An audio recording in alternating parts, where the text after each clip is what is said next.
Greetings, guys. Welcome back to our brand new episode of Redemption of the Rotten. I'm your host, MrYazMan300, and joining me again are two of English national treasures, Andy and Mark. So, how are you guys doing? National treasures. I'm not sure we can. Not sure I'm too comfortable with that label there. I mean, what do you mean? The English have done wonderful things in the past, just like we did. Yeah. Doing all right, yes, yeah. Yeah, I'm doing excited well. to talk about this film with. Yeah. Your favourite cunt? Dude, let me tell you something, Mark. He's the one that was too forced, Andy. That was too forced. You should have waited for a natural one. Oh, see, you don't like it when I force a cunt. Yeah. Yes, I don't like it, Andy. Though that's not good to do. That's not what you said last night. And by the way, for those who are actually listening or watching, Andy and Mark are Brits, so they're allowed to use the C word, unlike the rest of the world. We're English. Cunt and wanker is all we get. Yeah. Do people actually, make fun of Not Charlie bad as Chocolate well. Factory Not because bad the too. cat's name is Willy Wonka? Wonka. Really? Is this Wonka or Wanka? Wonka. Because I hear someone say Muppet. You Muppet. It's Willy Wonka. You know what? We should save this for the Johnny Depp Charlie Chocolate Factory movie. This How old are you? Have you gone through your entire life thinking it's Willy Wonka? And because do you want to know why? We were reading the book and the audiobook was pronouncing it like this Wonka. Oh my God. So blame the audiobook. I was playing it at my school, not me. I mean, I've definitely used that as an insult. I've definitely called someone a Willy Wanker, but that's not the actual. I bet you need to try and find this. Come to think about it, now, even the look. word Willy Wonka means something different also. Yes, it's what Mark's doing after this. That's the Pornhub version of Free Willy. But, I mean, Free Willy's already the Pornhub title.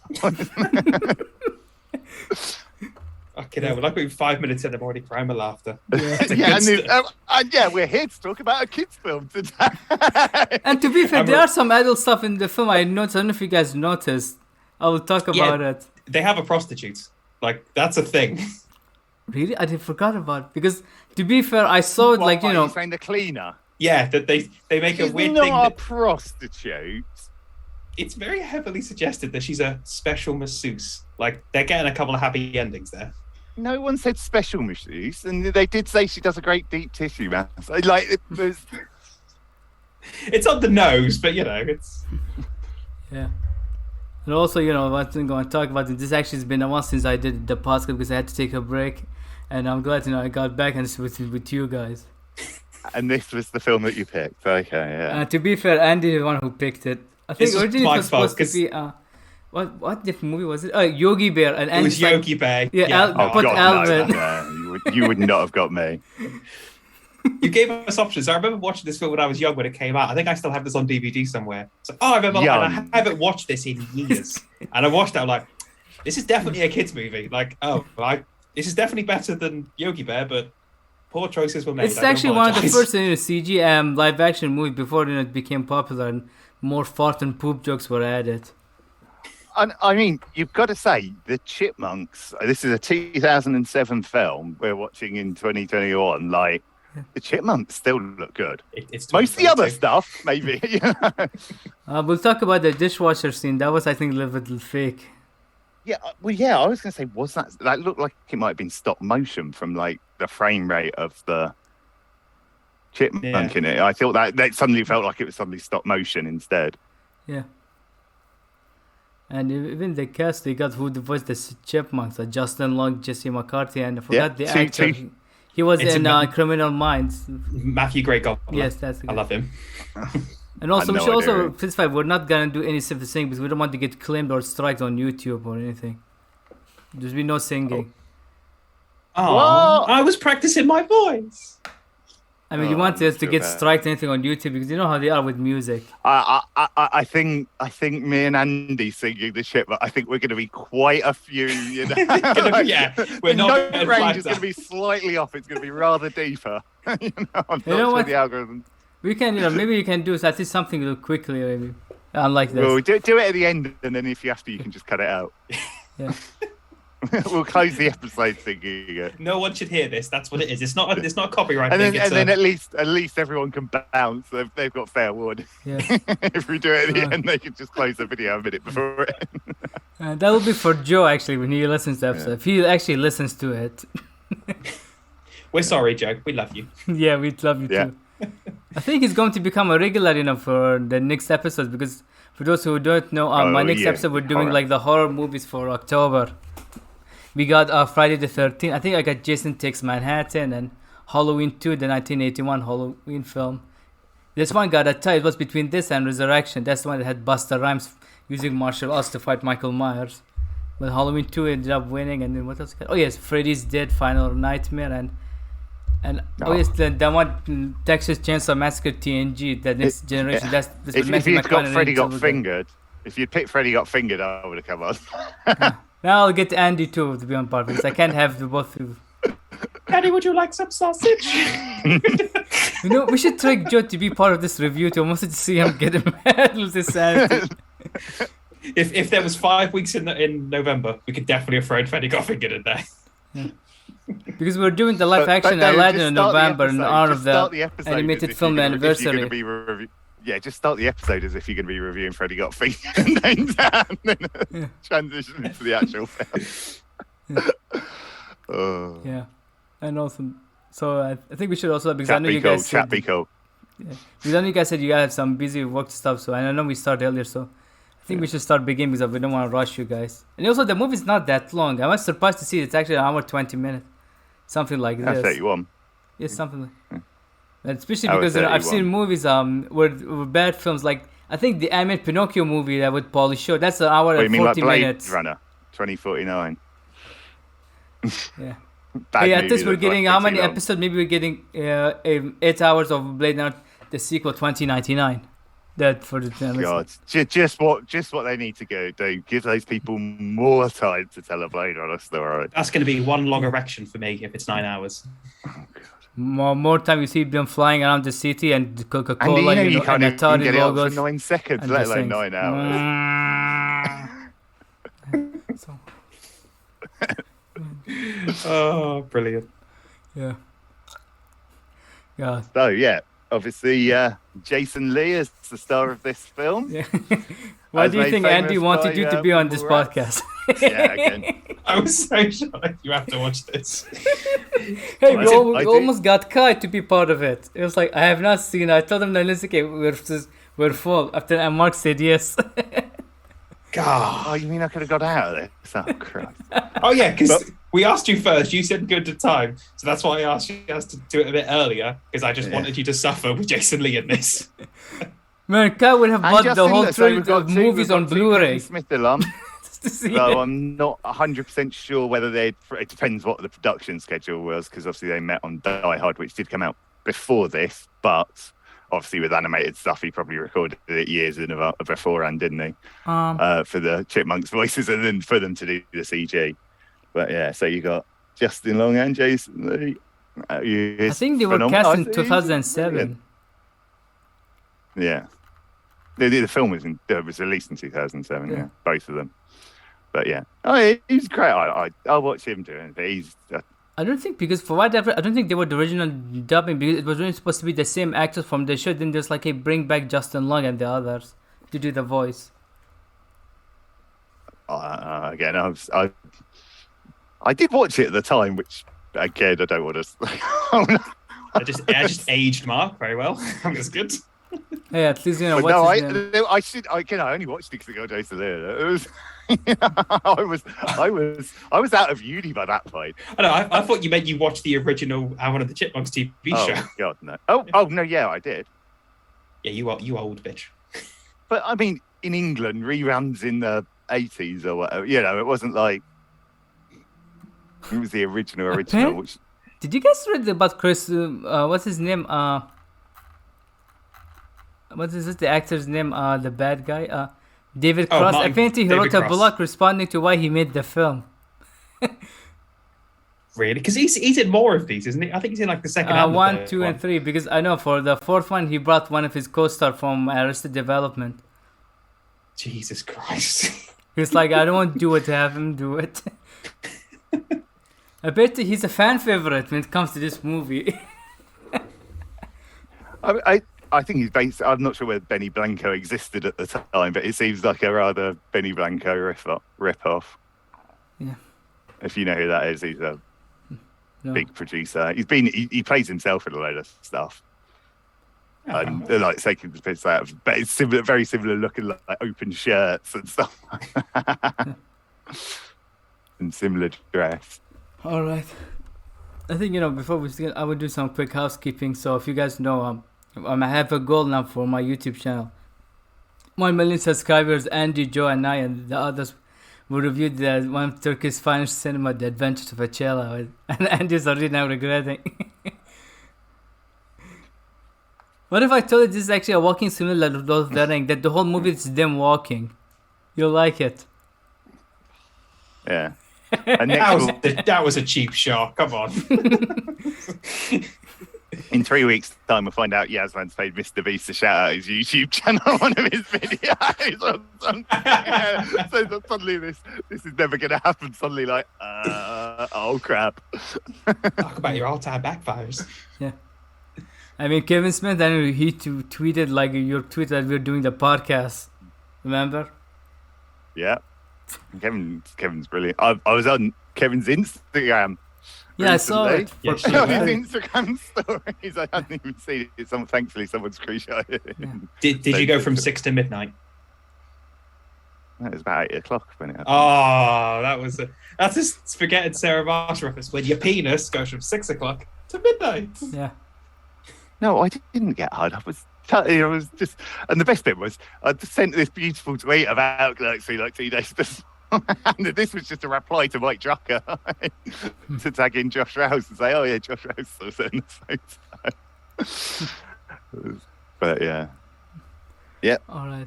And so there's like the housekeeping, and also what else? Oh yes, I also agreed a new goal. I think it's 100 subscribers will review. I think the Oogie Love, which I can't wait to see Andy's reaction to it. Again, I've never agreed to any of on any of these. That's it's mostly to talk to, because if you guys are interested about it. And by the way, is there a window open? Because I think the curtain would move. I thought someone's behind you.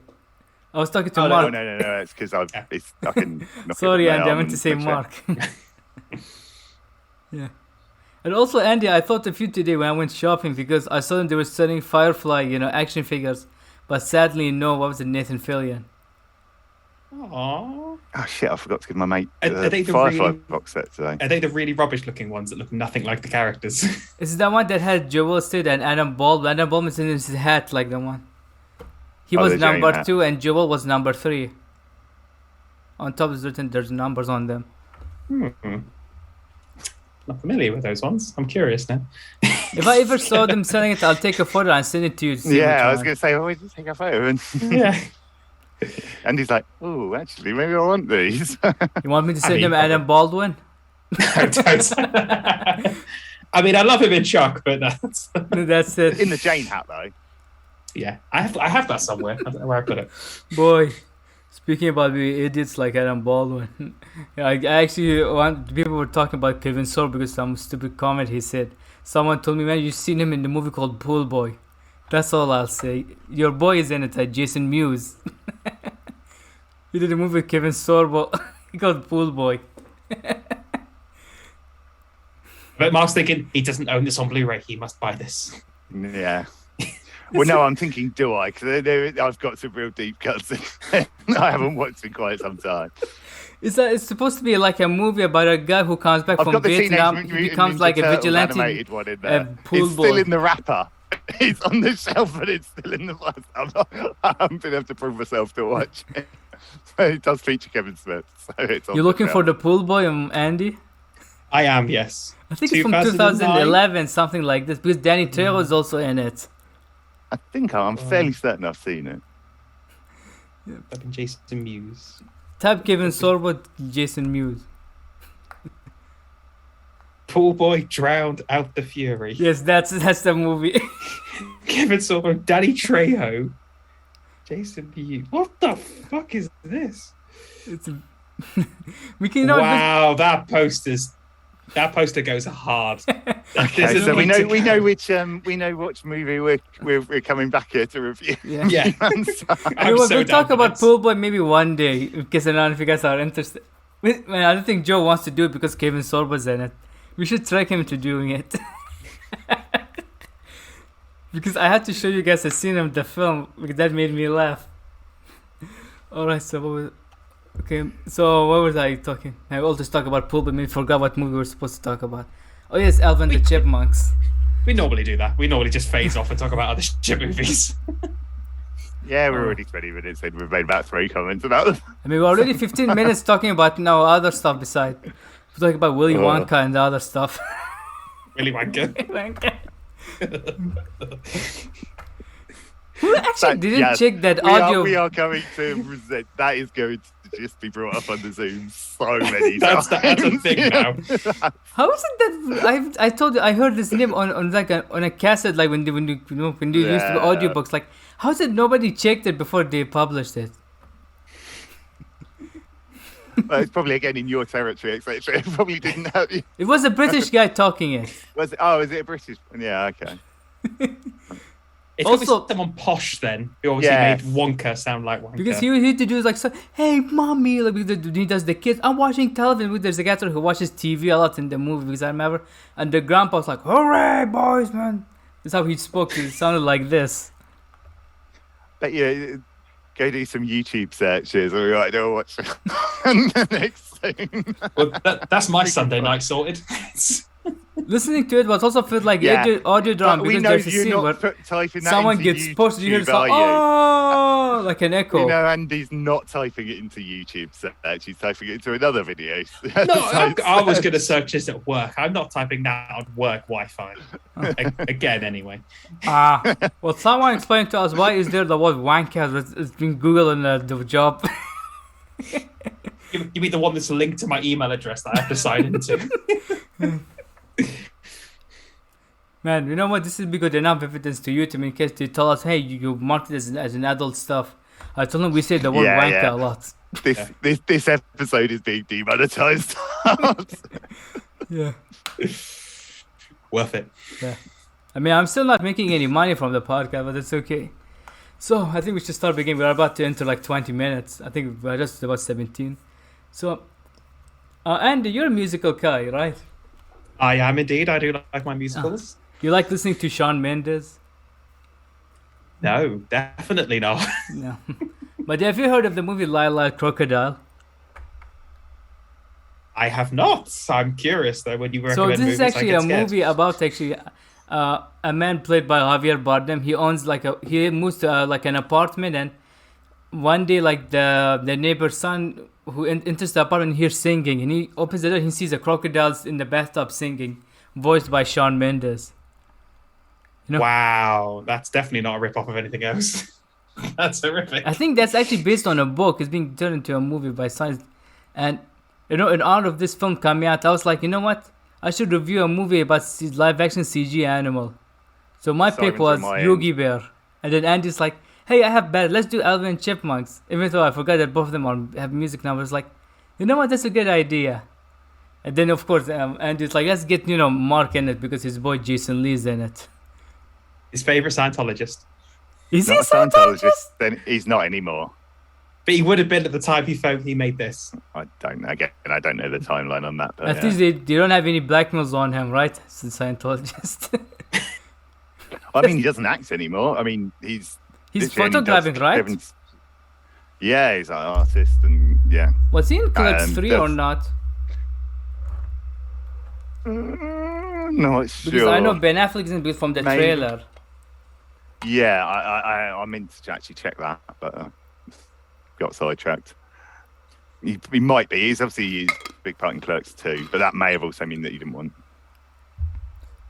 Yeah, but he did come back for Jane Silent Bob reboot. Oh. Which again, he was the first time he acted in a film in like 7 years or something. What was his last movie before Jane Silent Bob reboot? Was it the fourth Alvin the Chipmunks? Probably. I don't know. Because that came out the same year as Star Wars Force Awakens. Because I remember they had the poster of them holding lightsaber going against. That came out like the same week, didn't it? Yes, I think it's the same week. Yeah, and weirdly, it made money, which makes no sense. They make it very low, cheap, and yeah. Oh no, I just meant that any other film in cinemas made money the week Star Wars came back. I know he did a movie called Growing Up Smith after Alvin and Chipmunks. Yeah, but known for Almost Famous, Chasing Amy, Vanilla Sky, My Name Is Earl. There we go. The last one's the big one. What the hell is We Bare Bears the movie? Yeah. He did a film called We Bare Bears the movie. TV movie. Well, no, because he was a voice in the TV series beforehand. That's why he's done the movie of that. That's why. He's doing now mostly voiceover now because he's also in. Yeah. So yeah, his last film was Alvin and the Chipmunks, The Road Chip. That's actually his last major film before live action. Reboot. Yeah, live action film. That's 2005 also. Oh, and The Incredibles as well, obviously. Oh, that's right. He was also in. I forgot that he was also in Cop Out. Like he played I think Bruce Willis in Ex-Wife New Husband. And he's like, I'll pay for the wedding, not you. And he's in Jersey Girl. I forgot. Is he a cat? Oh, that's right. Him and Matt Damon. Yeah. Oh, yeah, of course. He's the one who recognizes him. Yeah. And won't hire him.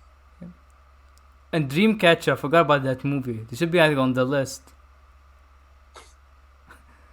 Murat's Chasing Amy. It was his start, obviously, because he was a pro skateboarder before becoming an actor, and also still runs a skate company. I think before that, people know him for his, what was it? The TV show My Name Is Earl. That's what I know him for. Yeah, I mean that's obviously. That's I think most people's introduction now to him. Man, I'm bummed that the show ended on a cliffhanger. Oh, he's in Dogma. He was in Enemy of the State, Almost Famous as well. Oh, he was the guy who... A very big film. He was the guitarist in Almost Famous. He was the beginning of the film who records the assassination. Yeah, so he's been in all this stuff before. Oh, it was a bit later. So most people would know him mostly from his Ethan Serple. Yeah. So mostly from Kevin Smith movies and his voice work in The Incredibles 1 and what was it? My Name Is Earl. That's what most people recognize him from. And also these movies. It was like a lot of very good movies. Like Almost Famous is one of my favorite movies. Almost Vanilla Sky is also really good. Yeah, he played one of the rock band members. He's the guitarist. Yeah. He's the second. He's basically the lead singer. He does look like him with the mustache and the long hair. Forgot about that. Just making sure I have everything notes rating. So Alvin and Chipmunks, I've read about it. Like the son of the creator of the Alvin and the Chipmunks, like he wanted to revive the franchise. He wanted to make. Apparently, since 1997, he wanted to make a live action Alvin and the Chipmunks movies. And then in 2004, Fox went to him, like, hey, let's make a movie. And they got the director of, if I'm not mistaken, he did, I think, yes, he did the guy who did Muppets from Space, Garfield, the second one, Tale of Two Kitties, and Hop to do it. Wow, that's like a horrific resume. Yeah. Well, to be fair, he also worked on SpongeBob, the animated show. Hey, have you worked on the Muppets? He did the SpongeBob movie. Okay. They said that the last one. He was actually the writer on the first movie. He directed the last one. He's redeemed. I respect this guy now. Well, he has a movie he did recently with. That explains why SpongeBob, why they use SpongeBob several times in this movie. He also did a movie. I think it might be a good one when you have. That's a Nickelodeon property. They've had to pay people for that. They've had to pay quite a bit of money to use SpongeBob. If you know someone, if you are connected, if you are friends with someone, they'll find a way. Yeah. Sometimes you watch movies like how this guy was like, oh, I know someone. Yeah. I was like, this is how I got. If it had just been they decided to use it randomly, they would have charged. But they still have to pay them royalty stuff. Oh yeah, there will be. Yeah, because that's how I remember. I was watching a movie. It's a bad, terrible film, and Dick Van Dyke was in, and we were like, oh yes, of course I'm watching a bad movie, Mark. So anyhow, Dick Van Dyke is in, and everyone's like, why is Dick Van Dyke is in? So I went some Googling, and I found out that the guys who made this film are friends with his grandchildren. So that's how they casted them in the film. What film was it? It's called Trolls. It has the kind of funny friend Jerry O'Connell in it. It's an awful film, isn't it? It's meant to be one of the Ja worst Rule films is in ever. it as the lead troll. Oh, you mean Trolls? Oh, what, the animated Trolls? Not the one with Justin Timberlake. There's a ripoff with Ja Rule. And he's about to have nightmare seeing them. I am so Googling this, yeah. Except to be fair, type in Dick Van Dyke, my computer got very confused. Type Dick Van Dyke, Ja Rule, and Jerry O'Connell. Are you looking at the... God, what the fuck? You realise we haven't even started this movie yet. Right, you mentioned, I don't know if it was before this or something, but you said how the scene in the dishwasher looked looked really Stop motion. weird. Yeah, so the images for Trolls that I'm looking at make that scene look like fucking Oscar-winning gold. From Pixar movies. Yeah. But I thought the Chipmunks, again, on my 65-inch LG and OLED they tweet him TV, the photo from Trolls. I didn't tell him. I thought the Chipmunks held up. A lot of the other CG, maybe not so much, but the Chipmunks I thought looked really good. Like with the CG. I mean, the designs stuff look good. That's what I'll say about the Chipmunks. I've not seen all of them, but the designs look good for every films I've seen. I've just sent Mark the IMDb page for that film. It's him they sent to, not me, by the way. Yeah, again. Jerry O'Connell, Dick Van Dyke. He plays, I think, a kid in the film. The Chipmunks movie, please? Sorry. We'll go back. We'll go back to singing Chipmunks. Sorry. We can review this movie Trolls when the next Troll movie from DreamWorks comes out. What? I don't like Emily. You mentioned it. This is a function. Mistakes were made. Let's definitely talk about Chipmunks and get away from this topic. Yeah, so like when you in the opening scene, like the tree and the nuts, I didn't think were that great CG, but I thought the Chipmunks are out.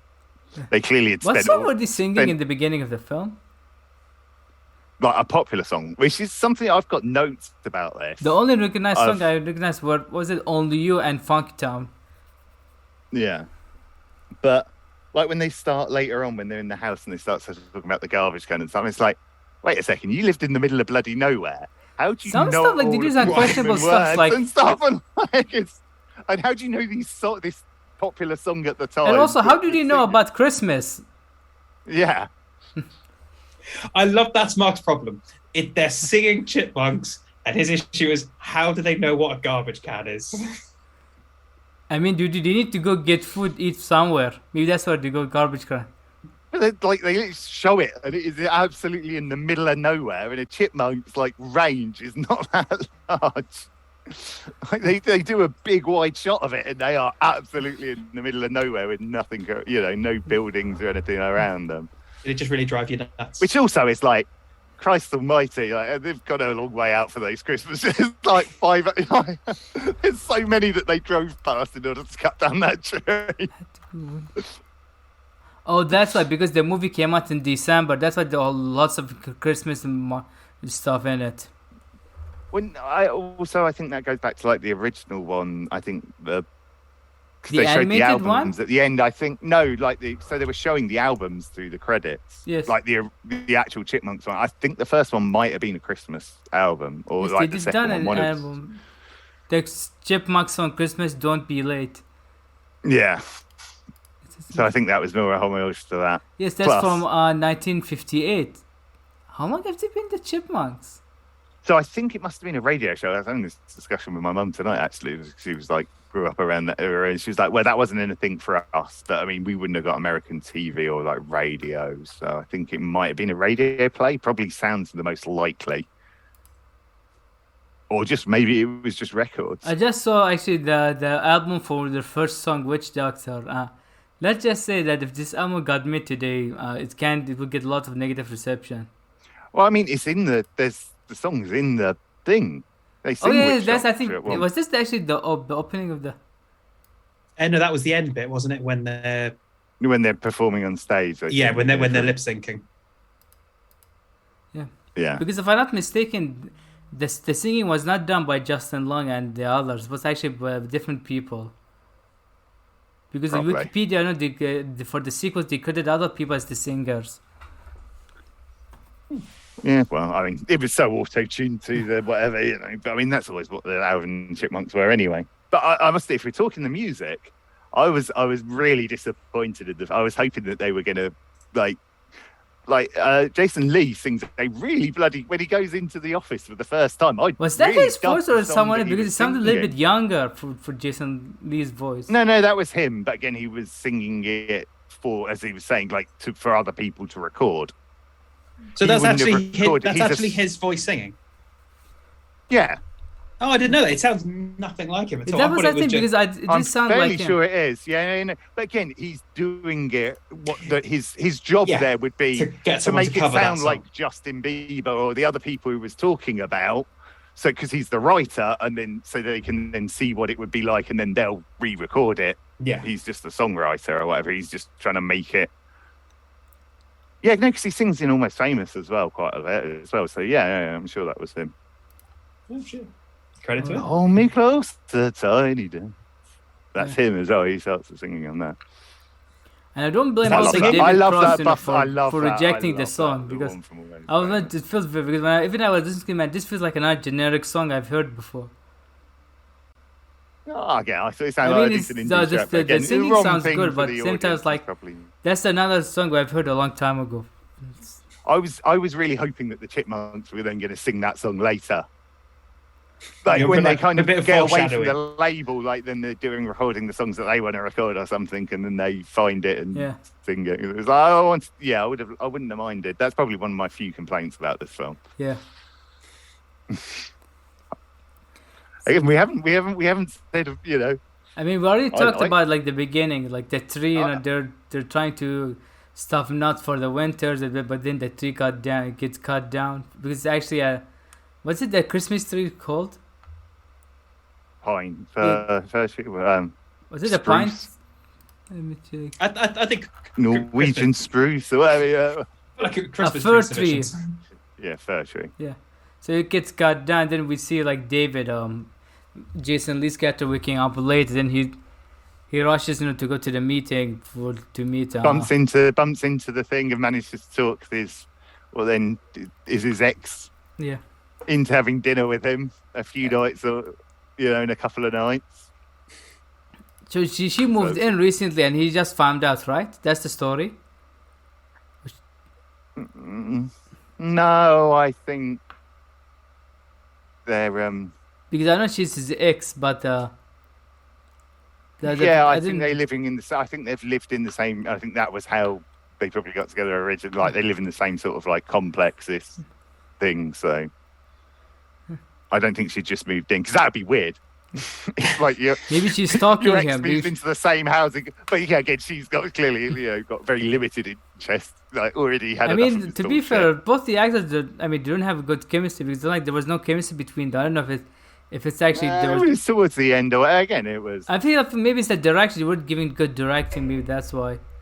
It was a very like. Also, I it's a don't third think they plot gave to a the film. shit. Yeah. Yeah, I don't feel think like they most gave of the a people shit didn't about like the give a love shit. story. Like even like their scene where Jason Lee's screaming Alvin doesn't look like he's screaming it well. It was awful. Every time he shouted it, like It's like this the is end him where not he's trying. covered, but the skin is black. He starts screaming. It feels like it might have been a Harrison Ford in Blade Runner. Of like, I don't like doing. I don't. This is too cheesy, so I'm just going to do a If shit that's what's your version so they reaction to don't Harrison use Ford it. Blade So Runner, then hopefully I they can't wait to won't see use video. How about your reaction when he's in Thunderbolt? Because you saw the rumor that he might be replacing William Hurt as Thunderbolt. Ross. Yeah, it's a rumor, but yeah, I'm not sure. I'm not sure I buy that one. All right. So what was that? Oh yeah. So he goes to his office to meet what's his name?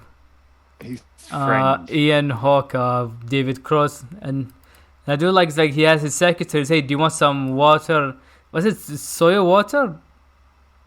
Something like that. Yeah, Yeah, something like some muffins weird and water." omelets and And then the Dharma, hey, I have muffins. He's like, he rejects both of them and he goes inside. This is where he promotes the demo, that the one you mentioned. I didn't know he actually was him singing. I'm fairly sure it was. It sounded like it to me. Again, obviously, I'm familiar with him singing on Almost Famous, etc. Because he does later sings in the film, because when he's writing the Christmas Yeah. song for them. He's fairly musical as well. I think he might have a band or something at some point. I'm not sure, but yeah, he does a lot of things. So he gets rejected, and we see him like he tells him like, "This is nothing in you. I can't hurt if you continue doing stuff like this." And I do like that. He leaves, and then he asks for the water and the muffins. They reject him, and for some reason he still had to steal the muffins. I mean, it's a lot of muffins. You know, I'll take them. Fuck them. It's a big rich company. Yeah. Yeah, and they didn't need to be a dick. I thought. Yeah. And I do like there was, come on, you got a massive basket of muffins. You're throwing a load. Like you saw the people in that office. They did not look like me and Andy. No, they are some vegetarian, gluten-free bullshit. You're not having any of those muffins because me and him are bloody demolishing that basket at lunchtime. But I'm not sure they were going to get through that whole basket of muffins before they were going bad. So they could have spared one. Definitely. Yeah. It was a bit of a dick move, but obviously then of course he needs the muffin because to show you how the chipmunks they get to go. He meets the chipmunks, that's why. And I was like, really? That because it feels the muffins felt unnecessary in the film, especially what he does to it in the end. Yeah, but they're obviously the way so then the chipmunks can sneak in without him knowing. Yeah, it's a plot device, but who throws away all those muffins? Yeah, I got mad when he threw the muffins. That's what's me too, because they look like delicious, the muffins. You know, you're not going to eat all of them. Me and Mark has. At least give it to someone else who's neighbor at least. But also that basket, that's a nice basket. Yes. Like that, you know, you can stick a couple of bottles of wine and a bit of thing in there, and you got a good Christmas present or whatever. Or send it to his girlfriend, the guy who acts as a gift. It's like, hey, this is a muffin. Unless you a chipmunk. So middle class. What? You know, you don't throw away something you can reuse, you know? Yeah. That's, okay, yeah, I'm just going to... I don't know why that tickled me, it just did. You know, it's like a car, you know, that's a good 20 quid basket, that is, yeah. So, of course, like the chipmunks, you see them, they sneak in the basket, and of course, he throws it into the garbage can, and that's where you get the joke. It's like, that's where he lives, and that's when Marco's like, there's questioning. I mean, we get the chipmunks running around and in some peril and, you know, having to go back. I'm surprised that nobody in the audience noticed something running on the ground. That's a good point, yeah, because they're about yay big. Yeah, you'd see three little brown dots. Yeah, but I mean, this is business, you know. There's a number of times me. I like that Mark is. I would have no idea. He's okay with them running on the ground, but he has an issue with the garbage can. Like you're getting from A to B. You're not bloody looking at your feet. You're just getting the fuck out of there. Yeah. You're rushing because you're late to your bloody work or whatever. Yeah, but definitely, you're right. Yeah, some plot points. But hey, it's a kids' movie, guys. Like, let's not. Yeah, I mean, I know, but sometimes you're like.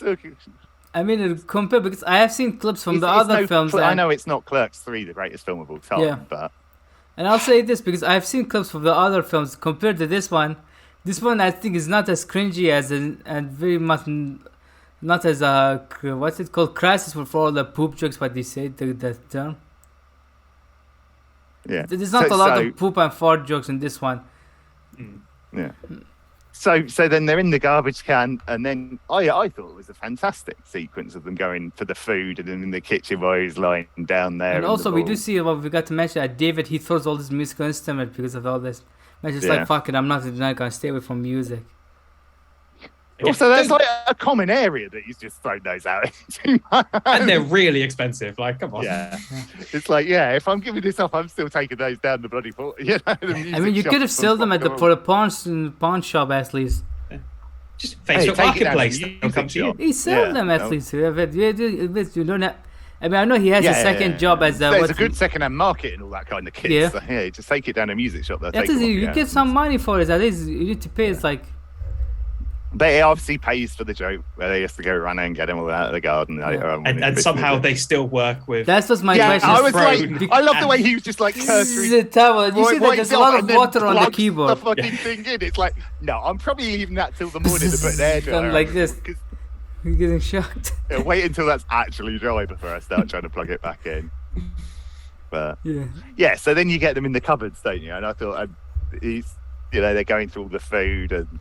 The cheese balls. Cheese balls and And of again, course, like, there's a fart. it There has to be a looks fart. At least I will tell them this. At least they kept one fart. At least that's the only positive I can give the film. Man. Yeah, but I mean, like all of that, I think it looks all good there. I mean, I think it's interesting. You know, Who farted on Humorous. David? Was it Alvin or was it? I thought it was Theodore. Because I don't know if he's fat. He's the one who has to fart. Oh, what when he's under the boat? Yeah, when Yeah. when he's gotten caught in the thing. Okay, Yeah, the that's hat. where the fart was. Yeah, with the hat. That's later on. And when they're walking across in the bowls, and he's looking. When he picks up the bowls, And they're all they're just like, Yeah. goes round, and he's like, okay, and puts them back down. That's clever. Come on. Again, that's actually another clever scene. But we've seen this scene happen in previous movies a lot, but it's just kind of a little bit predictable. But at least it was at least good, the clever. And then of course, like you mentioned, he knows and he started attacking them. One of them, was it Alvin who jumps on his head, or was it Theodore? For the hat. when they're But they haven't naked, got the I jumpers can't on, remember. yeah. Alvin and Theodore are too difficult to pull apart on things like that. Yeah. I think when they haven't got their jumpers on. Yeah. Because of course, what's the assignment? You have to wear the glasses. We will talk about it later. We'll Yeah, talk about it later. Yeah, I think you know what I'm going to say, but yeah, we have to talk about that later. Okay, so he hears them talking and stuff. It's like, I don't care about them. I like that fact. He throws them away and not thinking. He's like, wait, I have talking chipmunks. We can sell them. I'll be rich. But he's also just had a head injury here. He's just banged his head. That's fair. Yeah, you got the big. And another thing of how many cheese balls does this man need? That he has a big bag and a glass container filled with them.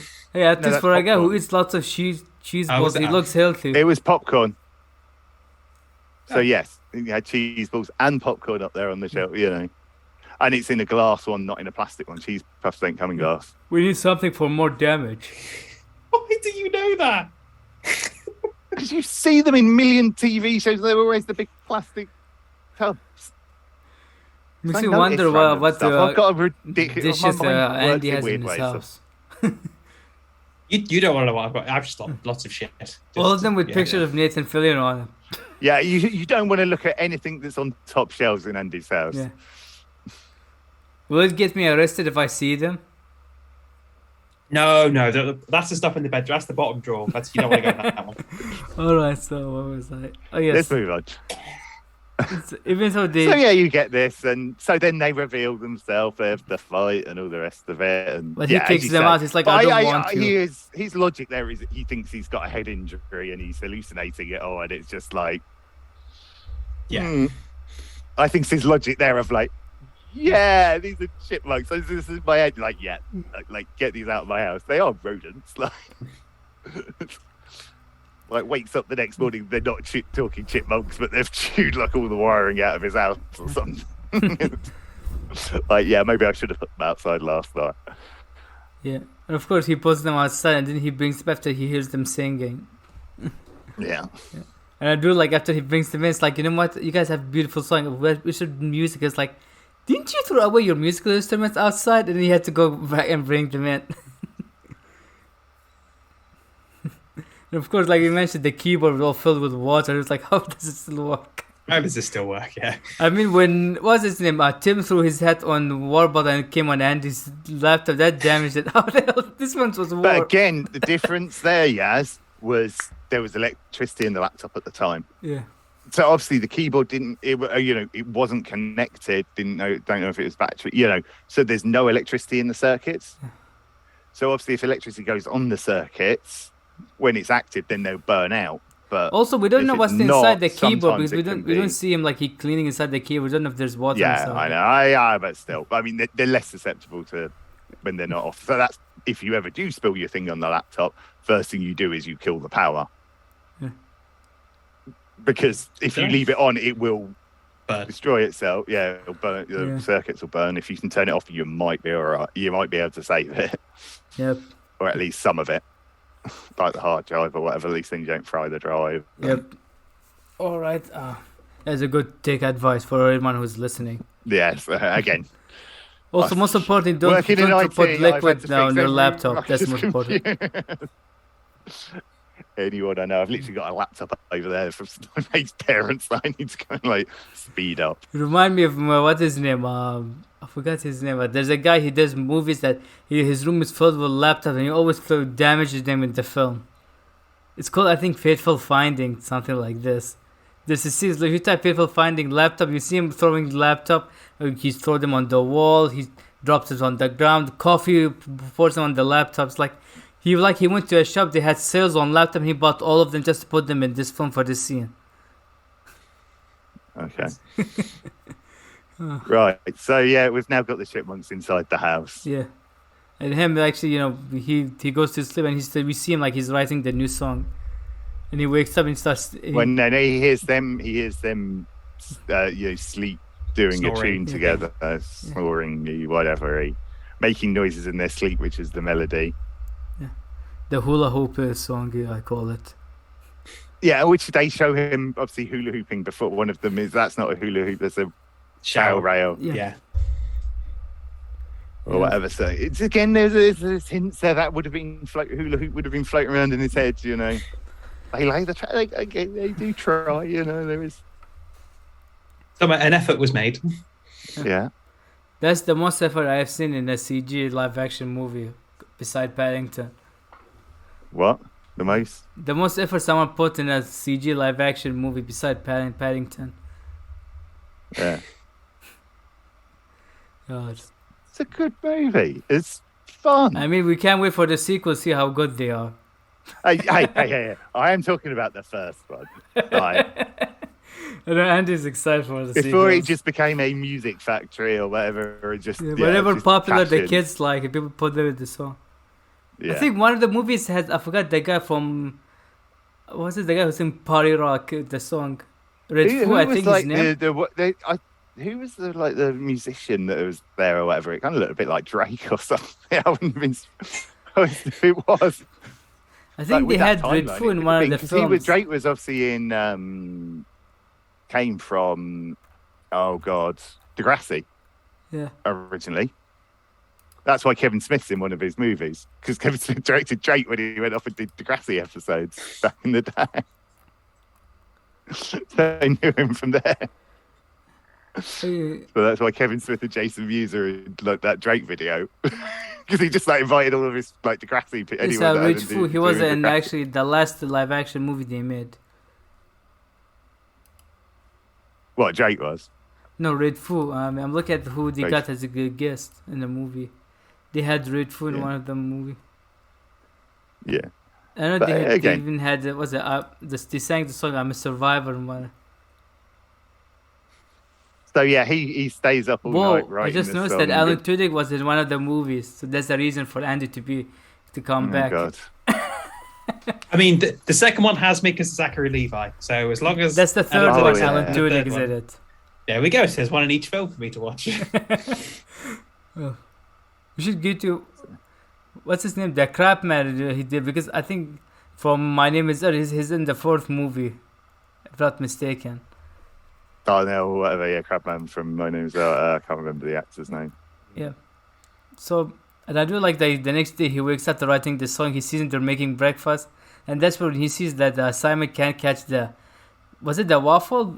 And he finds that toast waffle, yeah. I don't know why, because I keep thinking it's pancake. I remember that's all waffles. So and that's where he gets the glasses. And did you want to talk about the glasses? The glasses that come from a fucking Christmas ornament have actual lenses in them. Corrective lenses in a small thing. Mr. Freeman, the floor is yours. Yes. So he's actually worse. Right? So you clearly see that they're plastic lenses when he takes them off the Santa thing with no corrective whatever. And then when he puts them onto the chipmunk, suddenly they now have glass lenses in them. And it's funny enough, later he gets given real glasses and he can't see through them. Yeah. But they would just be clear plastic. Yeah. If there's anything, most of them are just, there's nothing in there. They are just black circles and things. The only other explanation I can think of, chipmunks has different eyesight than humans. Yeah. And also, clearly not his, how it'd be rather amazing that it was his prescription. It'd actually be way worse for him because he's probably, when it's a little off, that actually buggers your eyes up, doesn't it? So, all right. Okay, yes, but it's a kids' film. No, I know. It's just, but it leaves us with lots of questions this sometimes. Especially later with the date, where I have some questions also about some decisions they do. Did you say some positions they do? Decision.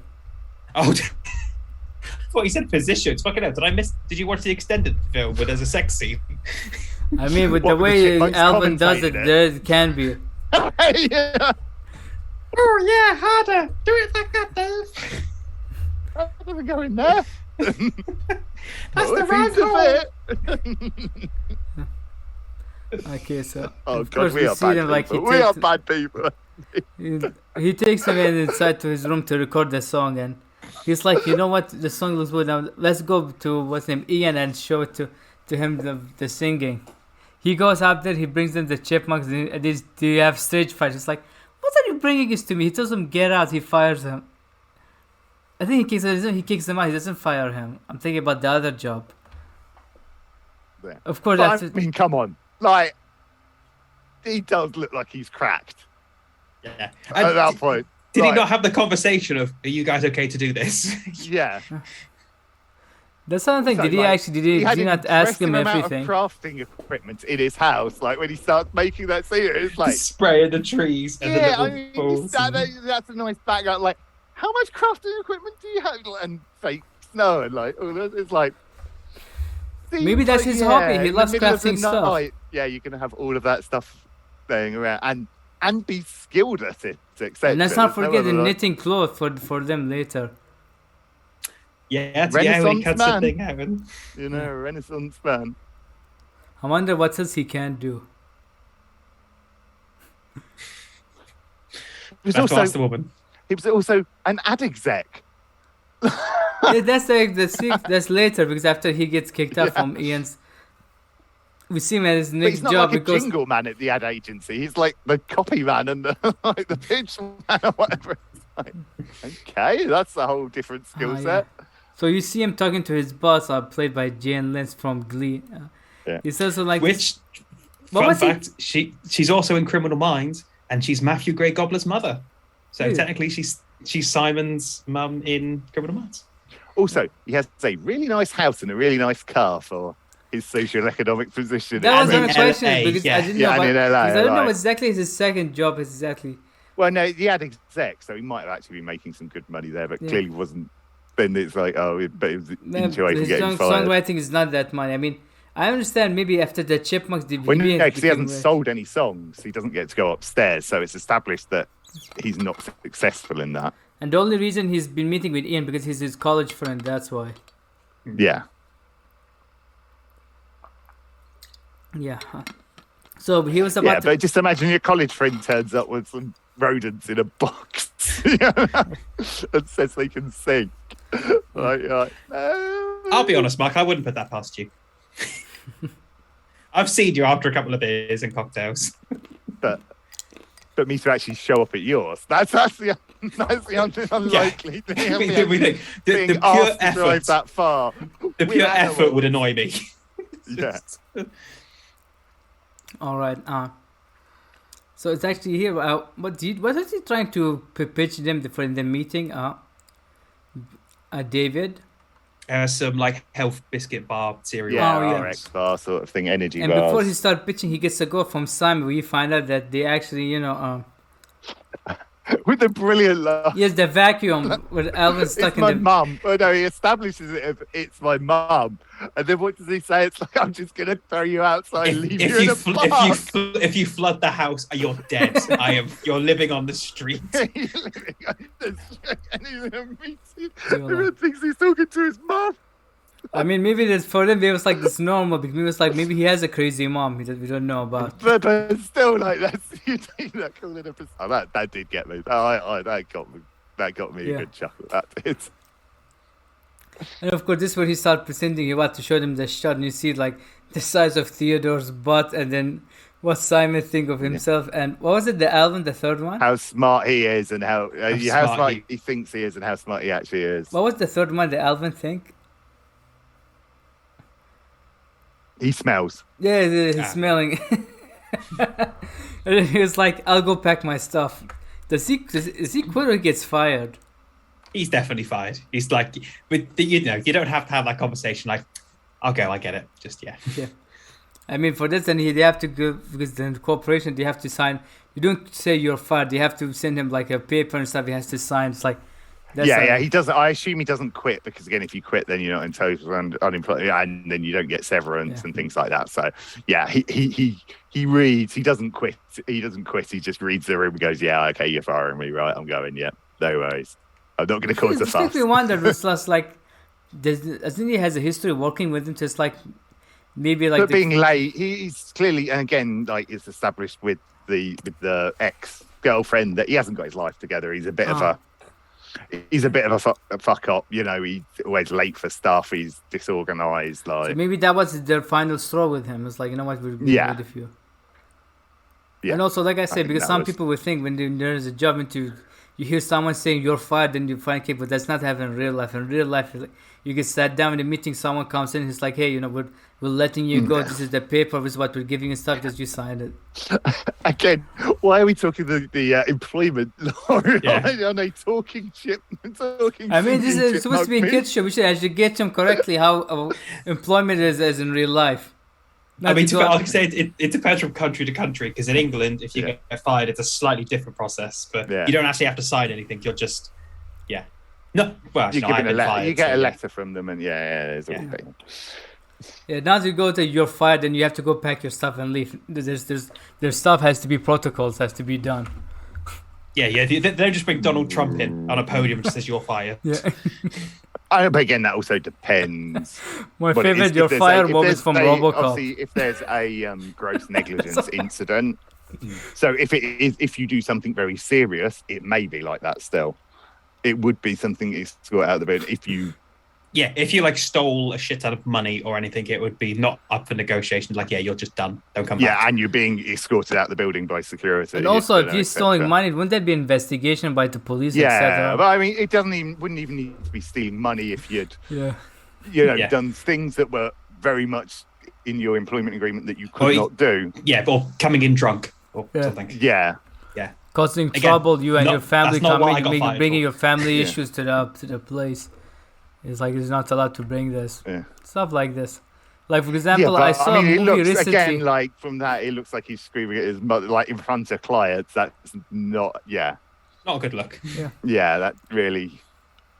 But like you said, from the sound of it, it sounds like he's been a problem for them. It's like, man, this is maybe this last chance to. Yeah, I mean, they make a load of insinuations that he's a complete and utter screw up. Yeah. So like, he gets with everything. So he gets home, and that's where he. What happens? What happens if he comes back home? Oh yeah, that's that's poop. Where we have the dishwasher. Where they're in the dishwasher. That's when he sees Simon and Theodore talking, and then there's a lot of raisin on the raisin sauce. Completely trashed, and then they play the thing, and it's like the date. He's like, "You go tidy. You better bloody tidy this up. I've got to go get the food," which he then passes off as his own later on. Yeah. Yeah, because here actually, we've got to talk about the raisins. Like, he's talking with Simon Theodore. It's like, the Theodore just poop. It's like, damn, it's not this raisin. It's like, prove it. Then Simon eats it. It's like, okay, he puts it in his mouth. He doesn't eat it. And then, because he apparently, spits it out immediately. I have not seen the trailer. You guys saw the trailer? Apparently, in the trailer, it's actually Alvin who's eating actually the poop, not Simon. But the raisins actually. In the film, I don't know. Maybe it's because they don't want the main friends of the franchise to eat. No, I mean, it's Alvin's more reactive. Like Simon's more thinky, isn't he? Like would have covered it. It made more sense for Simon to be covering for him. That's right. It's a smart movie. It thought about it. Again, I do think they do. I know. I'm just taking the piss. Yeah. So of course, this is where we get the dishwasher part where he's the date that's not a date. It turns out then not to be a date. Ouch. Yeah, and of course, Alvin comes in and he has to screw it over. And he's doing all the things. And it's like, when I said there's adult stuff in the film. Like, he's clearly not got a remote. Like, what does she think? He's a fucking magician. You're looking for the scene from the trailer where he eats the poop? Fucking smart homes. This is pre your bloody Google and your Alexa and all the rest of it, where you could have pre-programmed any of that. You could have pre-programmed all of that shit. It would have had to have like an electronics degree to have done all of this and set up timers and. I mean, this is 2007. We don't know how advanced is in this universe. Yeah, but I mean, it's clear that he's not doing things. His hands are like he's eating. He's not interacting. He's not using remotes or anything like that. So it's a bit her kind of thing of thinking. I don't know how she's assuming that he's doing it. It was a bit. Maybe she thinks he's rich with his big house where he lives. Well, no, I'm sure. Again, they dated, so she would have known. Maybe he's a screw-up who has money. And then he lies about his job, and then he lies about his job at the beginning, and then comes clean with it later. Yeah, and of course, like I mentioned, there's some parts that feel like, man, this is other stuff because he plays a song which sounds like guys like from this song, from the way he's singing, it sounds like he wants a guy singing. It sounds like they couldn't get the rights to a Marvin Gaye song. Yeah, I want to get freaky with you. It sounds like this was like crap. Marvin Gaye's estate. Marvin Gaye wouldn't sign off on this. I was using one of his songs here. Right, what else can we put in? That sounds like a Marvin Gaye song. But again, and then the Teddy of the Fire. I thought this was all funny and just completely comedy of errors. Completely the wrong thing for the situation. Okay. She's made it clear it wasn't a date and all the rest of it. Yeah. So it's like, of course, just doing. They give even Simon here didn't help him with spraying on his eye. These later. And then he delivers it. 3 chipmunks are ruining. Talking chipmunks are ruining. It's like. Why didn't he go in there? That's one question I have. Why didn't he go there and shoved her the chipmunks? Because he wanted to show her a different chipmunk. God damn it, man. You're one dirty little cunt. Oh, yeah. Of course, again, like I mentioned, Andy and Mark are best, so they're allowed to see also, how did they get out the vacuum? They never showed. Maybe that's why he's taking a shower. when he comes home, all 3 of them are out and about. I mean, they gave an explanation for the water. They use David's clothes, but no explanation for the vacuum. Yeah. Good point. That's got to be deleted. As well, maybe it's one of the deleted scenes. We have to find it. Yeah. Let's see if we can track what's his name, Kai, to bind the Blu-ray. Maybe he can see the deleted scene for us. Yeah. That is one of the few plot holes that I had with this film. And of course, you see David and he gets mad at him. He goes into his room and he locks the door. And then that's when Alvin, the rest of the gang, says, "Let's go help him. Let's go to Ian." But we don't see why. But they hint that they're going to see him. Meanwhile, we're seeing David like he has a box and prepares to take them away to the forest. And even writes a note. And throws away the letter and it doesn't go in the bin and it rolls behind the bin and it's like, oh well, we know that's coming back later. Dun, dun. Yeah. And of course we see like Ian's but also, house. Like the cap. Why the fuck didn't Ian just go put the box over the chipmunks at that point and not let them fucking leave? Yeah, like, yep, these are mine now. Thank you. Yep. Okay, thanks guys. Yeah, like I mean the way because that fucker would never have let those. No, he would never have let them. He would have taken that song and unless maybe there's some law issue they had to do. Well, with yeah, David. I mean, I do have notes about this later. The legalities of it, what contracts? But I mean, could Chipmunks, would Chipmunks' signatures be, binding on a contract? Like the sense. Also, so looking at watching the Legal Eagles thing, animals don't class as human beings; they technically class as possessions. So it would just be the same as stealing someone's clothes or whatever. Like it's a crime, but it's not as bad as. Oh. No. But what I mean is, and another thing, the song is David's song, not the Chipmunks. With the Chipmunks, in order that they had to go on the tour or whatever, or like how would he have had? He could only really have had a label contract with Jason Lee's character, Dave. Yeah. So yeah, again, how he gets out of it. Yeah, as you say, it would have probably been possessions, but they were never his possessions. Like, and again, they're wild animals. Like, yeah. Again, I did actually like Ian's reaction when you see them singing. It's like, wow, money! Like he turns into water, more money. But also, do we miss the scene where they go into the recording studio that evening and record the song so that then it can be played on this? In the unless David had already recorded them. Okay, that's they perform it, but like he's not recording that. He hasn't got a phone. He hasn't got like. He's probably got like a recording studio in his house. Yeah, but we missed the scene of them doing. That's never established. And by the way, when I said I don't know if David Cross is Jewish or not, I hope that wasn't a Jewish anti-Semitic joke. When I said he becomes water, I'm just saying that because of water. Well, you get the idea. It just turns into a person who just cares about the money, but that's he does give the look money, like yeah. And he does give a great answer later when the movie will talk about it. So like we see them at the shopping mall with the mom. It's like, hey, I have a daughter. She's throwing at Jason Lee. I don't like just put him in a box. Leave him in a park and walk away. Don't you just wish that you could just the look that she gives him, just like really hurriedly moves away from him. Right. Oh yeah, and of course the mom talks to him like because I have I have three boys. It's like, yeah, don't you just wish that you want to stuff them inside a box and then the mom she looks and she leaves.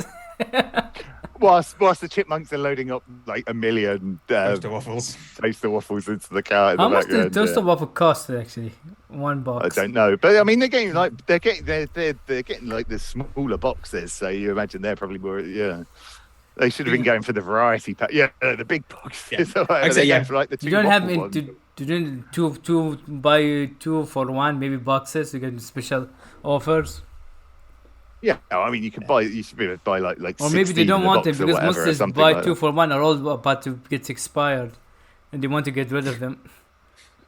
Oh, and I love the where they established that they've been trying to store the food for winter under the rugs. Oh yeah, the rodents like they looked at him. How do you do this? You'll end up with rodents in the house. Bad. Non-talking ones. Yeah. Yeah. And also, it's good little joke. Good little. And that's actually after this incident, and he gets a phone call. He hears the song, and he hears a phone call from Ian. He's like, "Hey, we're about to be rich." Rather convenient timing. Yeah. Have you heard it yet? You may not have left the house, or yeah. A little bit of a movie bullshit there. Yeah. Yeah. Convenience. That it just happens to be playing in the store. No, he does say that you got it out to the satellite radio people. So again, he said he knew people. He has connections, like he says. That's how he was able to easily. I mean, that's how in the entertainment business we have people go to the top by connections. Yeah, but that didn't happen in 8 hours of like recording the song. And the fact that the video becomes mastered it, mixed it, like. If they said maybe this happened the next day, it will make sense. Also, the fact that supermarkets don't play live music, they have CDs of just random music, so they would have to send them. No, they don't. They use satellite radio now. Do they? Yeah, there's like a whole distribution thing for it. Yeah, it's all piped in like internet and whatever. Yeah, but that's now in 2007. Debatable.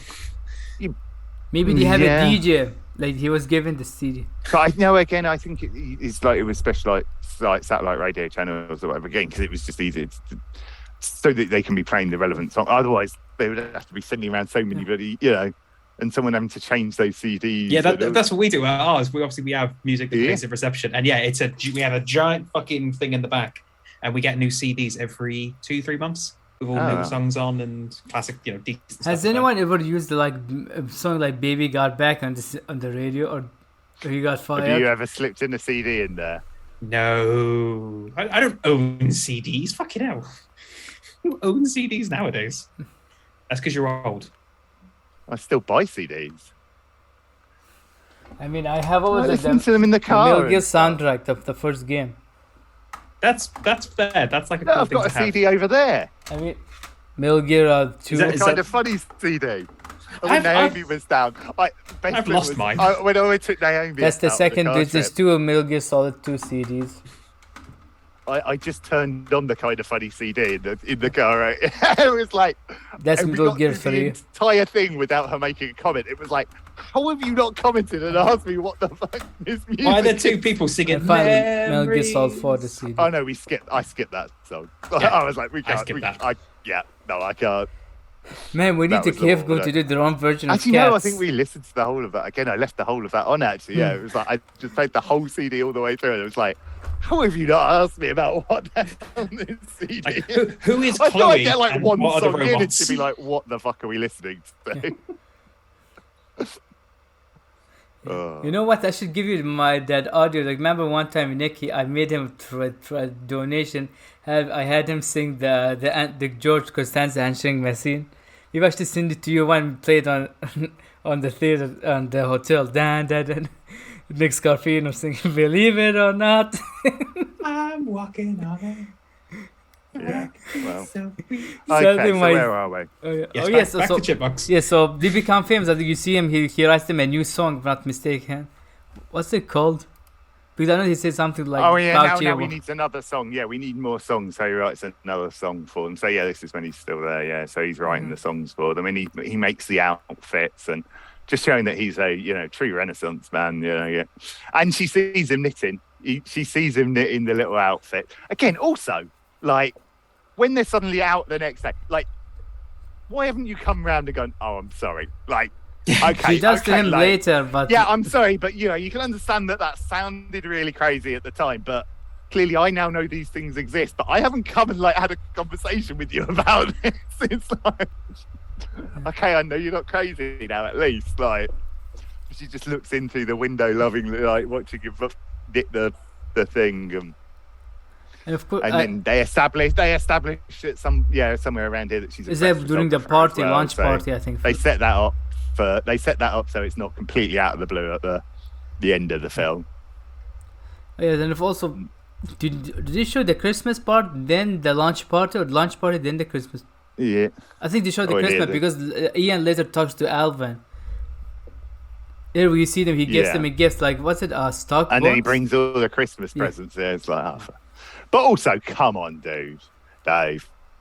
Also, saving bonds, like I know you should have been, but give them a gift as well. And also, that's not a present. That's the money they're fucking earning that you're just investing for them sensibly. Like, that's not. Yeah, you still get them a Christmas present. I say people say. I remember I listen to people to talk about famous people. People say when you make money, you should try to use investment what stuff to make it. Don't spend on many times on mostly stuff. I mean. He's doing a sensible move, but that shouldn't have been the Christmas present. That should have been a sit down and have a conversation and go, look, this is what I'm doing. Like, you don't just, and it also looked like it was $100 saving bond as well. It was just $100. It's like, they're making a lot more than this. It's like, but then obviously so that he can come in with all the fantastic gifts, way too much, And I like the gifts that they're just going to injure themselves with. Because he buys them a helicopter. You know that 10 minutes later, one of those buggers is hanging off that helicopter while another one's flying it around the room. And also, we didn't talk about the gifts the Alvin, Theodore, and Simon give David. Because what does Simon give him? So it's a paper compass. Yeah. And then Alvin's wallet is stolen. Something you use every day. Something you use every day. I've been using it for the last 10 years. And I like the theater. He gives him a birthday a card, and then the Christmas card. Are those pineapples? Say that's us. Okay, and that's where we get that Ian comes in with the present. And he, I think, tells them about the lunch party. But you see, they perform the new song. He starts doing his bullshit to try and isolate them and send them, And that's where I think when we see the girlfriend comes in, she tells him she apologized to him, about him running out for not believing him at first. And after that, I think it's where we see he even tells him it's here where he tells him hey, we can't take you guys to a party, we have to leave later. Oh wait, he's already said, but then he says to them, "Oh yeah, we're not family, we're just friends," doesn't he? And it's all sad, and that's obviously where. And that's where Ian comes in. He's "I'm a cool Uncle Ian. Come live with me. I'll make you guys party, etc. With no rules, etc. You guys can be free without listening to David's stuff." And Remind me, guys, what happened next after? Because That's what I get to do with all my friends' kids. What's the next scene? Because I forgot what's like the next scene before they leave to live with Ian. What happens to them? Do they get in a fight? Something? So no, it's after. So yeah, or. Well, no, he says. Well, no, yeah, they get in a fight, and he says, "Well, you can go live with Ian," doesn't he? He said, "If you want to go live with Ian, then." Yeah. Then he goes off to sleep. And all right, and that's when he gets, I think, in a fight with Ian. He finds the paper where he sees that he wants to get rid of them. Theater. Then he's like, "Let's go live with Ian." I remembered. There we see they leave. And then you see them. He's abusing them. He 24/7. He lets them without any rest and stuff. They're playing music. And he fell behind you. Well, no, he lets them have a fun day first, and then. But tomorrow it's going to be all. What are you doing? He fell. For those who are listening, he scared the shit out of him. Nathan's cardboard behind. Andy he was just fell. trying to get away from you. He doesn't want to be there when we review the third one with his friend Alan Tudyk in it. Oh well, yeah. So then we get some real quite Yeah. He actually decided not veiled stuff about the music industry, etc. Of how they treat younger pop stars, etc. And the doctor coming in and going before. And also, obviously, they're sleeping. It's like I don't know what to wake them. And he brings them coffee, and then they start getting energized. And then he tries to go sleep with him, and he throws him out the room, doesn't he? Yeah. And it's like, yeah, you made the wrong choice here. Yeah. You chose the snazzy stuff, but. Yeah, and also that's where David, he watches the TV, and he says that there's rumor going around that they're getting abused, etc. And he was like, you know what, I'm going to stop this. And then he gets a security guard. He first tries to call David, but David doesn't listen to him. Then he tells the security, it's like, stop David from coming inside. And then we see him that's where the doctor part comes in. He talks with the doctor, Ian, and then she tells him they need rest. He can't sing. He's like, you know what, dude? He tells him you guys do what every artist does, lip syncing. Did Mark froze? No, man. Then from what I thought you were frozen. I was gonna say, yeah, you were dense. You were just like you were. I had just moved the eyebrows, but yeah, okay, well. Okay, now it's the Andy Star. I look like he's frozen too. Now listen, the Nathan behind him feels so funny. There you are, these eyes, right? Yeah. Of course, you see, So then we get the big saving of them, and she obviously then helps David, him get he's in. not allowed in, but his ex-girlfriend comes in. I forgot her name because I forgot we didn't mention her name. Her name is Claire. Because she's a reporter. She tells him, "You go inside, use my passive, and can act like a reporter." Security guard's been briefed, so yeah. And then they expose Ian, they were lip syncing. People start booing, and then they start. I thought that was also for that period, that was quite the whole lip syncing debate, etc. was quite. I mean, we have what Milli Vanilli. That was the biggest example. Quite biting and quite. This slightly off topic. Have you guys seen the Muse one in Germany? What? Where they're lip syncing? Yeah. Milli Vanilli? No. Muse. The Muse, the English band Muse. Yeah. They went on a German talk show, and they were going to perform there at the end, and they wanted to perform live, and the talk show said, no, we only do lip syncing here, and they were flat out, well, you can't sing live, so they all swapped positions. So you had the drummer doing the lead vocals, you had the lead vocals on guitar, and the guitar on the drummer. So they're all taking the piss doing this and that, and if you know them, they can't do what the others can do. So it was just a fuck you if we perform live. Well, no, so there's not a video of them out there in their actual positions lip syncing, because then that could have been used against them. If you swap all the people around, then you can't say, "Hey, look, they're trying to fool us and lip sync." Yeah. That's they did it as a fuck you. You heard about Milli Vanilli, right? Which was completely different people singing, Yeah, because you saw what happened, how they got exposed. They were performing live, and then it got stuck, dang, on repeat. And then they had to stop. That's how they got exposed. Yeah. Anyway, so they're lip syncing, and then obviously they break the lip syncing, and everyone starts booing them. And I do like that Ian, they get captured by Ian, and Ian tells them I'm gonna make you guys travel like to what's it 12 countries, because he said it's for a year it's like to go to Europe. Yeah, it was all of Europe. China. If we can get China on board, then it's gonna be 12 months. And even David tells him, it's like, hey, nobody, who wants to see chipmunks if they can't sing? He's like, they're talking. He just makes a point. They're talking chipmunks. People want to see them. I mean, even if they're singing, they're talking. He's not wrong. Yeah, I mean, we'll all go. People will queue 24 hours to see a coffin. They will definitely go and see talking animals. Yeah. As a very English joke, but you know. Oh yeah, but I'm not touching that word yet. Okay, so he has them inside that. Was it the cat cage or dog cage? I think it was a cat. Cat or dog cage, yeah. It's an animal carrier cage. Yeah. Which I do like the point later. They were like, talking chipmunks, of course we could get ourselves out of it. It's just got a little cat. Yeah. I do actually. They've got like opposable thumbs. That scene would have been good if they didn't show the camera. Like it was, they predicted that they were going to escape. Had they not showed it, if that scene would have been funny when they're in the car. As you see them, they replaced it with the fake bootleg toys that speak Spanish. Of course, later you see them like they're back working with David, and he's having his second date with Claire. And then of course they're dropping stuff, and then he's like, I'm not gonna say it. The light gets turned off, then he starts screaming Alvin, and the credits through. I'm not gonna say it. I'm still not gonna say it. That's the actually only part where he's believable saying screaming Alvin. What's his name? Jason Lee. Yeah.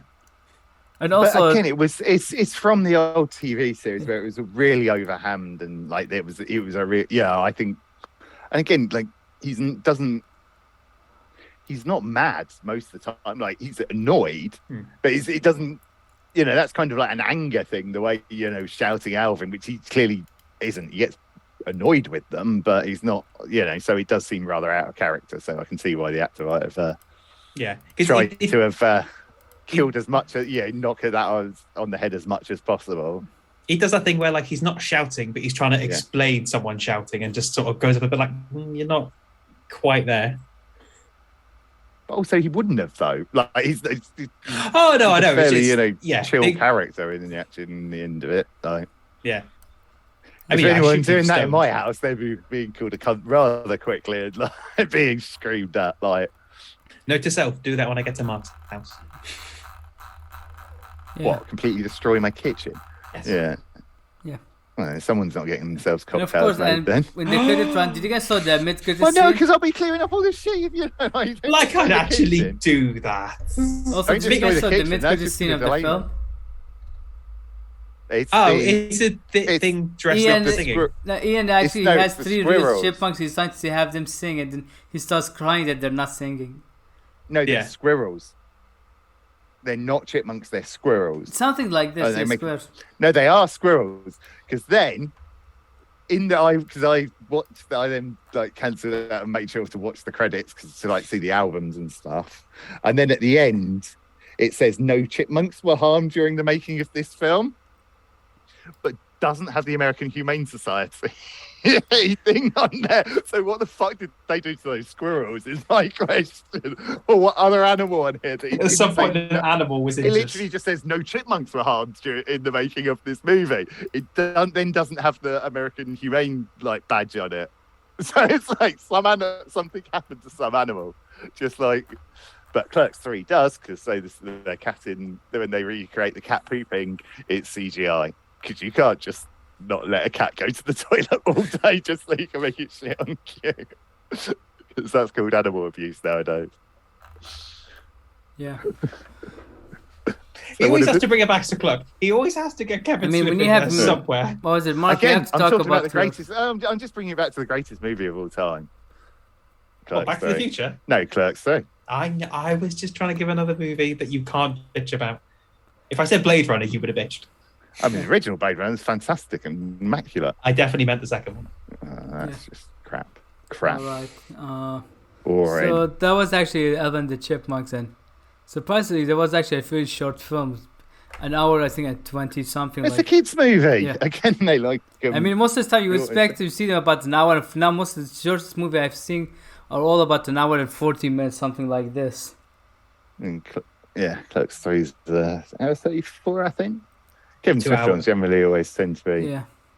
short and sharp. So we should now move on to our final thoughts and our rating. Mark, do you want to start? A enjoyable, fun kids movie. Like I was the CGI of the Chipmunks. I was expecting, when I saw it was 2007, I was like, I still think it holds up. They've got character. Okay, it would be better today, but I think it still holds up and it isn't distracting. I think it's at that level, with early CGI where you've got. I mean, the first movie go back and watch it is now, the it's best just review like, film in the series. Yeah, it's it's good, and it's obviously very good for the time, I think. But I think it still holds up on the and fun thing. Jason Lee is brilliant. Justin Long, all the different. You've got Jane Lynch pop up. Like you've got a fair few people like make some nice little pop ups. Some good music. I've had that song stuck in my head for a while. Which song? The Chris. Well, again, that's in a minute. Singing on the way out. I thought you'd have like Funky Town stuck in your head. No, Christmas. The Christmas song. Oh, I'm going to get the lyrics up now. Yeah, that's what I'm doing. Okay. No, because what you, Andy? We've got Mark. What's your rating for the film? Redeemed? What is it? Yeah, good. Is it redeemable? Yeah, certainly redeemed. Redeemable, yeah. How about you, Andy? I'm curious to hear your thoughts on it. Like I said, it was sort of my decision for us to watch this one, and it's a fine kids movie, but it doesn't get to the point of being a good movie overall. Like you mentioned earlier with like Incredibles because of Jason Lee, I can happily sit now and watch Incredibles and have a fun time. Yeah, that's a Pixar film for fuck's No, that's what I'm saying. Come on. There's a lot of you can have some kids films that are good for everybody, and this just misses it. It's just below. It's nearly there, but it's like this is definitely more of a kids film than an everybody film, which isn't a bad thing. But considering I'm not a child anymore, it's like okay, this is kiddie and cringy at times, and like I like David Cross. I like him in Futurama, but yeah. And then I assume it gets worse in the sequels. Yeah, or the squeakles. Something like this. That's what they're called, though. Yeah. That's the you gotta respect the pub game. Yeah, I do respect the pub. The sequel. I mean, the chip rather than road chip.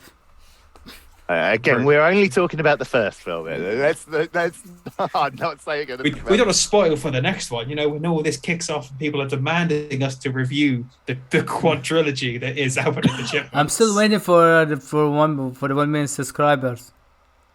For that movie. You'll be waiting a while. Yeah. And so your review is what? Redeemable?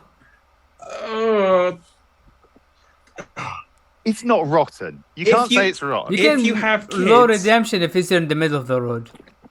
It's in the middle because it depends which cat. If you have kids, it's redeemable because this is a fun kids movie and it isn't one of those really dumb and offensive ones that are just painful. It's not bad. I mean, we still haven't seen the Smurfs, the live action. I went to cinema to see that. How old were you? When did it come out? The one with Neil Patrick Harris? Over 20, right? Hang on, no, hang on. Because I know someone said that the sequel is his Vietnam. So that came out in 2011, which was 10 years ago. 10 years ago. So I would have been 16. And I went with my older brother, who's 4 years older than me. So he would have been 20.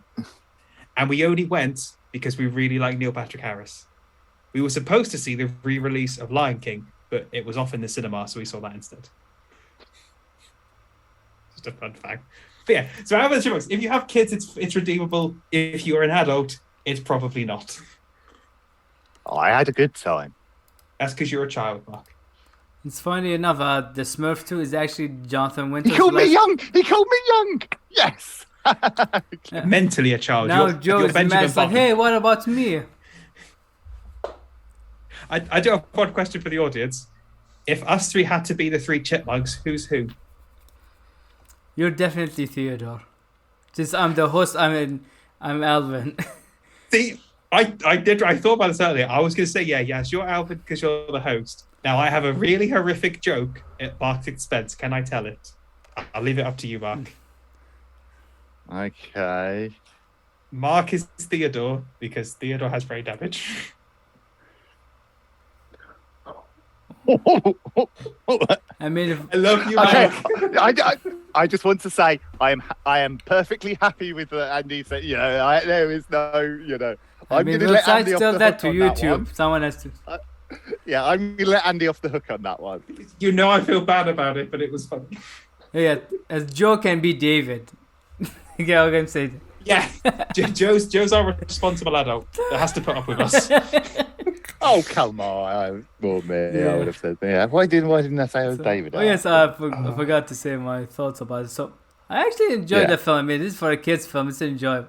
I mean, compared, I still can't see what the Abomination, the sequels, and the Smurf film, the other live-action stuff that we have to review.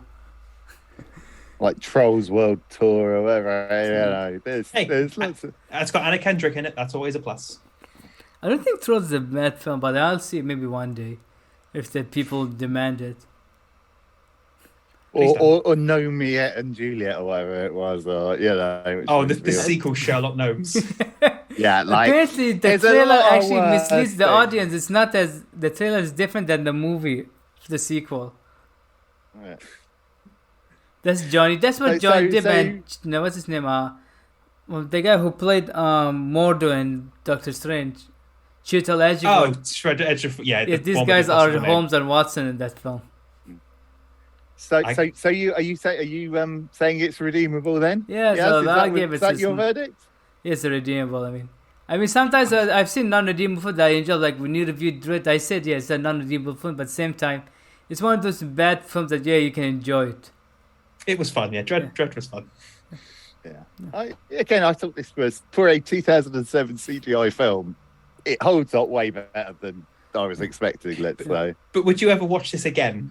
No. That was sort of my criteria is like, if I will watch Jersey Girl again at some point. If Judge Dredd's on, I will probably watch that.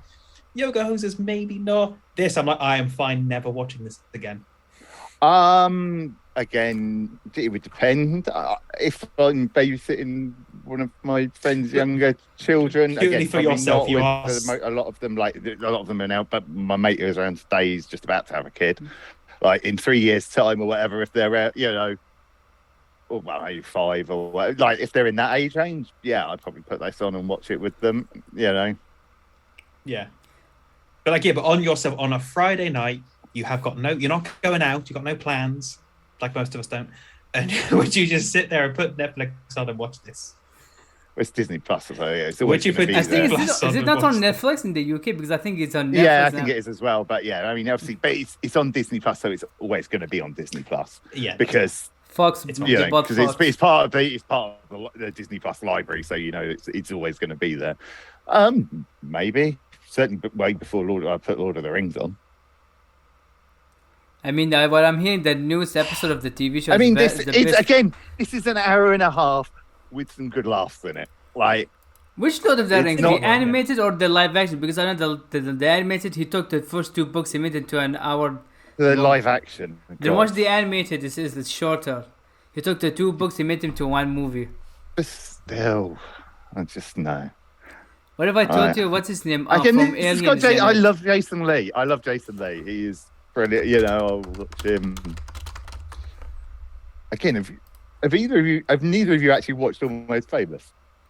No. Is this the one that what's her name? Emily Deschanel's in it. Kate Hudson. Kate Hudson. That's what I wanted to say. Jimmy Kimmel makes one of his acting roles. It's who's the director? The very famous director. Cameron, and it's semi. Wow. Yeah, Cameron Crowe. Yeah, but it's semi-autobiographical. Do you guys know who voiced Legolas in the animated Lord of the Rings film? It's based upon Cameron Crowe's life. Yeah.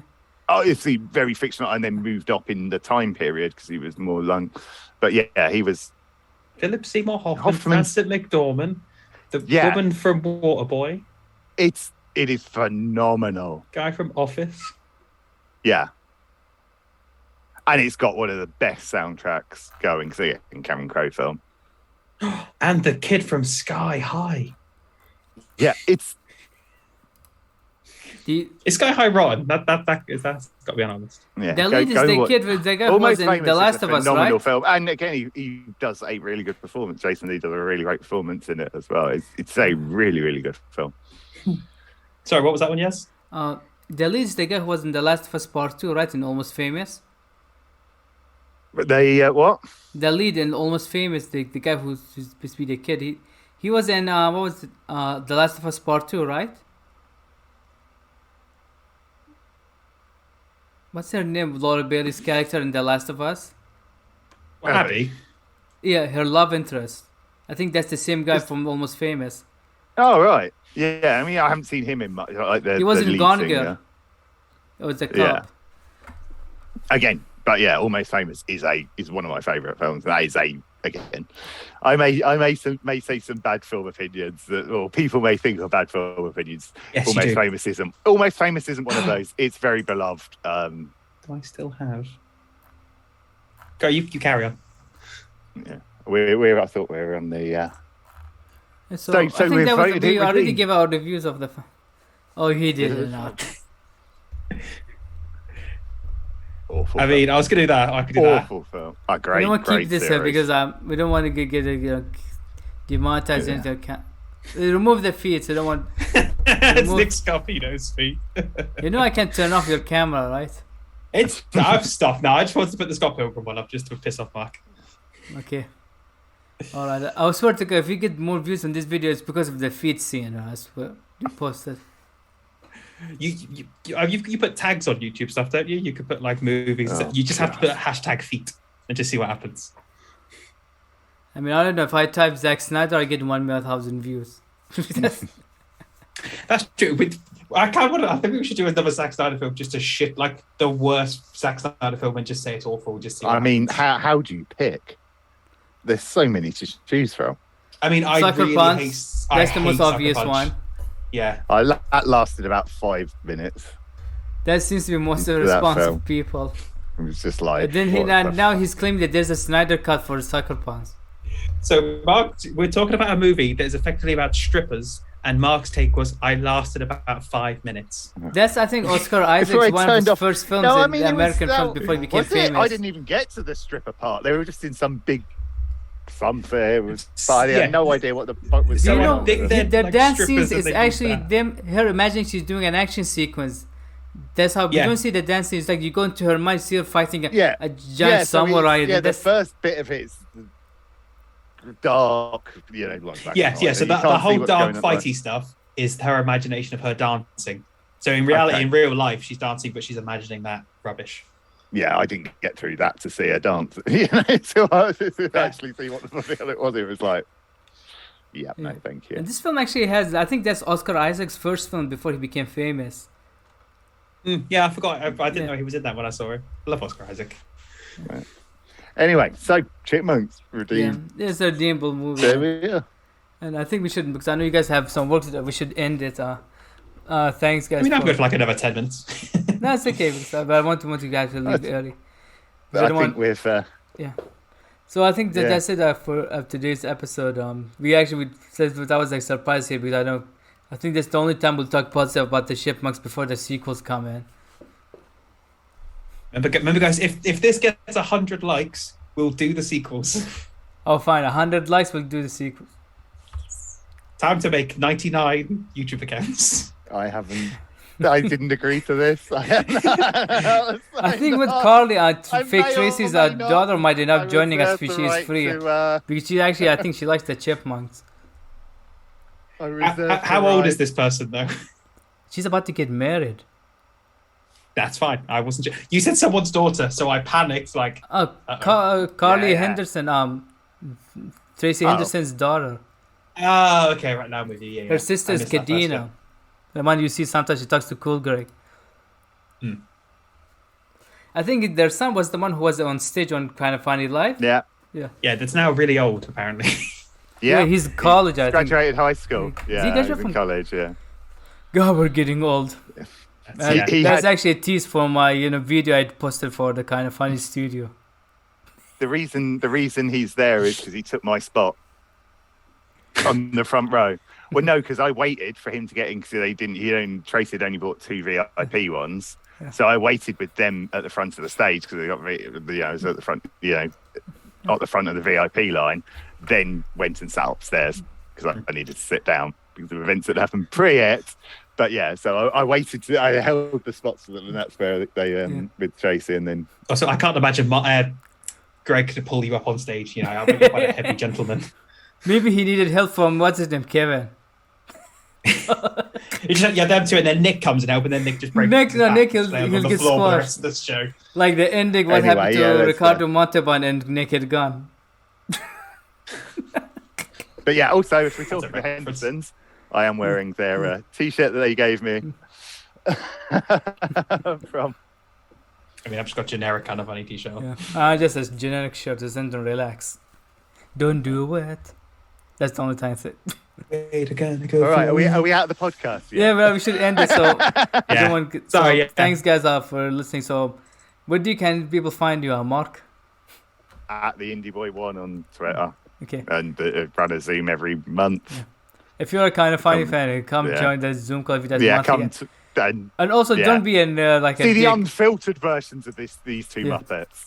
Yeah, and occasionally we're drunk, so it's much worse. Sometimes you see someone come in playing the video of Dancing with is playing Barbie girl. In a Barbie world. That's a funny video. It's like, it is a troll, but same time it was funny. We still have Gary Ritter going. What the fuck is what this? Did you invite me to, Craig?